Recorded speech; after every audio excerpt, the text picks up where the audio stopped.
Hello, magandang araw. So ngayon ipapakita natin naman yung paano natin kinonvert yung harapan ng Raider FI.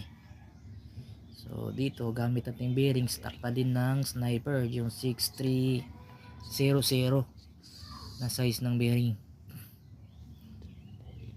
Wala tayong binago dyan, bali stock yan ng Sniper lahat.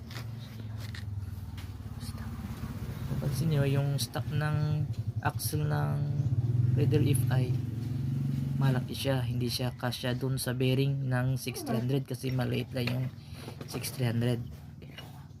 So ang ginamit natin yung axle ng Sniper 150, maliit para kasya siya doon sa bearing. So napapansin nyo na malug-alog yun, maluwag dun sa butas ng telescopic. So